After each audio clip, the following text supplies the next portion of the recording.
A harsher punishment for a stalker, a slightly less destructive killer plant, and an ending rewritten by China. The movie endings you know and love might look a whole lot different than what was written on the page. In Edge of Tomorrow, Tom Cruise plays Major Bill Cage, a soldier who has never seen action and works in PR. However, he's quickly thrust into combat, where he dies minutes into his first battle. That's not the end of him, though. Every time he dies, he respawns and lives the day over. It turns out this is a result of exposure to alien blood, allowing him to reset the day every time he dies, and he's able to adjust his battle tactics accordingly. Straight shot. Up the hill. After receiving a blood transfusion, he loses his ability to respawn and gets seriously wounded, but not before dropping some grenades on the big alien boss, known as the Omega, in the final battle to blow it up. Conveniently, he absorbs its blood and manages to reset the day one more time so that everything begins anew. His comrades are back to life, and the Omega remains dead. Some fans thought that Cage should have stayed dead as a noble sacrifice, but Cruise and his favorite screenwriter, Christopher McQuarrie, disagreed. McQuarrie considered a twist where the Omega discovers the plan to kill it, but ultimately felt that would exhaust audiences, and that only a happy ending would work. In 2005's The Descent, traumatized Sarah loses her husband and daughter in a car accident following a whitewater rafting trip. And a year later, she reunites with her friends who are on that same trip to explore some caves. Unfortunately for them, monstrous humanoid creatures that evolved underground fill the caves. In the American theatrical release, Sarah finds an opening, escapes to the surface, and drives away in her truck. And we get one last jump scare when she sees a ghostly vision of her former friend Juno. The original UK ending goes on 1 minute longer and reveals the escape was all in Sarah's head. As she dies, she hallucinates her daughter and a birthday cake, the candles of which are actually her torch flickering out. Director Neil Marshall agreed to the cut if Lionsgate would guarantee a wider theatrical release, which they did. In his mind, the US ending is more horrific, as he told Vulture, "Psychologically, she's screwed. All her family and friends are gone in the most horrendous fashion, some killed by her hand. She survives, but she's clearly out of her mind with fear and madness."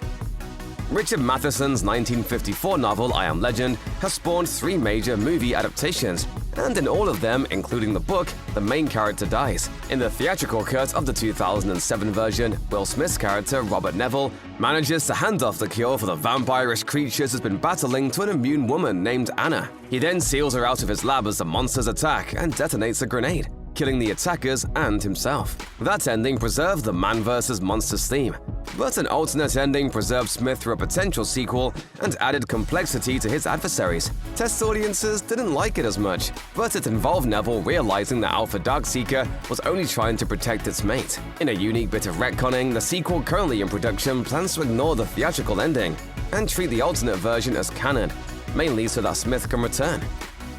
Superman and Superman 2 began production as one large 2-part movie. As the budget ballooned and tensions between director Richard Donner and producers Alexander and Ilya Salkind soured, the father and son pushed pause on the sequel to get the first out by Christmas, reasoning that if the first were a failure, they could cut their losses. With the sequel not guaranteed, Donner retooled the climax that was already filmed for the second, in which Superman flies backward in time to reverse the damage done to Earth, and made it the ending of the first film instead. The original intent was for Superman to stop the missile headed for California and hurl it into space, where it would break open the Phantom Zone and free the Kryptonian criminals shown at the film's beginning.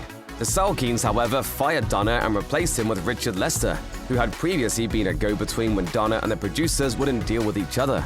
In Lester's version, Superman mitigates but can't undo the damage done by the villains, and he gives Lois amnesia with a magic hypnotic kiss. The ending of David Fincher's Fight Club works on at least 2 different levels. In the most literal reading, the narrator, played by Edward Norton, shoots himself in the mouth, somehow misses the brain, and survives, though his alternate personality of Brad Pitt's Tyler Durden is destroyed. His terrorist plan works. Buildings explode and collapse, and he embraces his sort of love interest Marla. A more subjective reading might suggest that he actually does kill himself, and the success of his plan and love life is a dying hallucination. Neither, however, resembles the alternate Chinese ending. In that version, censored to appease a communist government, the bombs don't explode at all. After a fade to black, a title card reveals that the police were able to foil the bombing, arrest the criminals, and that Tyler was sent to a lunatic asylum. Ironically, the book also ended with the narrator in an asylum, so original author Chuck Palahniuk isn't mad about it, even as fans of the movie might be. Jordan Peele's racist satire and horror movie Get Out proved a major critical and commercial hit in 2017 and won the Oscar for Best Original Screenplay. The story sees black photographer Chris travel to the countryside with white girlfriend Rose to meet his potential in-laws. Little does he know he's just the latest in a string of lovers Rose has brought up to hypnotize and then subject to a horrible medical procedure, wherein the community's Caucasian elderly have their brains transplanted into the bodies of young, strong African Americans. Chris escapes and in the originally shot bleaker ending, strangles Rose to death, only to get arrested and thrown in jail. Test audiences reacted to it like the gut punch it was. With actual racial injustice starting to dominate the news cycle, Peele decided they deserved a happier ending, albeit one that still makes a point. In the final cut, Chris stops short of strangling Rose. The cops appear to arrive, but it turns out to just be Chris's friend Rod, a TSA officer in an airport security car. Audiences still experience the fear that racism might ruin the ending for Chris, followed by a cathartic laugh instead. I told you not to go in that house. The original Little Shop of Horrors featured a young plant store employee named Seymour, who crossbreeds a carnivorous plant. When he realizes it has a taste for human blood, he feeds several people to his creation before finally making the decision to let it eat him. The stage musical adaptation amped up the comedy and ends with the plant eating everyone. And in some theaters, vines drop down from the ceiling to imply that the audience and the world are next. In Frank Oz's movie version of the musical as released, Seymour and Audrey prove so likable that audiences didn't want them to die. Instead, Seymour electrocutes and blows up the plant, and he and Audrey move to a nice suburban home. In a nod to the darker ending, however, we see that a small bud has survived and is growing in their garden. Oz's original ending was the darkest yet. Not only do Audrey and Seymour get eaten, but the plant multiplies, grows in size, and destroys major landmarks before bursting through the movie screen. Test audiences hated it, and to be fair, it probably would have traumatized many generations of kids. In the 1989 dark comedy Heathers, Veronica and her psychopath boyfriend JD spend the movie offing elitist classmates and making their deaths look like suicides. But when JD plans to blow up the entire school, that's a step too far. In the release cut, Veronica stops him, and he goes outside and blows up just himself. Afterwards, Veronica rebonds with her unpopular ex-friend Martha. Daniel Waters' original script let JD succeed in his plan, and the entire school had a prom in heaven. The studio said no way. The release version is clearly the most audience-friendly, though that initially didn't help, as Heathers proved to be a financial disappointment. Once on video and cable, however, it turned into a cult favorite, and later begat a stage musical and a TV series. The theatrical ending of Terminator 2 not only sees the defeat of the evil, time-traveling T-1000 by Arnold Schwarzenegger's reprogrammed T-800, it further implies that by destroying Cyberdyne and the T-800, they will prevent the future Nukapi sentient computer Skynet from ever being created. The original ending affirms that, indeed, the apocalypse was averted, and Sarah lived to be an old woman in a happy future. Wanting to keep the door open for further sequels, producer Mario Casar pushed for a more open ending, and after a test screening, Cameron agreed, saying that the visual aesthetic of that final scene was just too different, and the audience had gotten the point already. Had T2 ended more definitively, Terminator 3 and the Sarah Connor Chronicles, at the very least, would have taken different narrative routes. In the theatrical version of Army of Darkness, Evil Dead franchise hero Ash screws up his way home from the medieval period. He still returns to his job at retailer S-Mart, but he inadvertently brings back a monster by messing up the incantation, and a brief final battle ensues. Who the hell are you?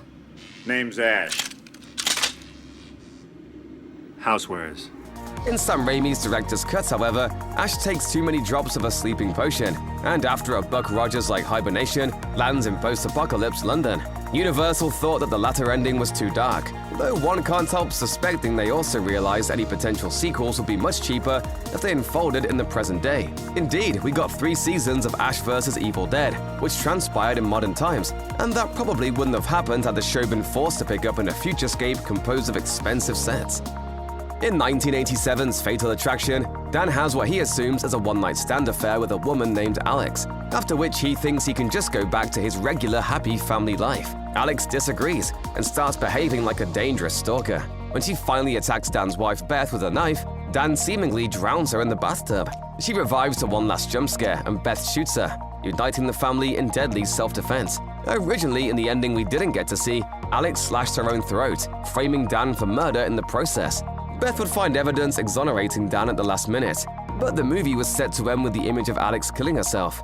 This version did not go down so well with test audiences, who identified with Dan and wanted Alex punished more severely. In its final version, Fatal Attraction set the tone for many more yuppie adultery movies to come, including director Adrian Lyne's own Indecent Proposal.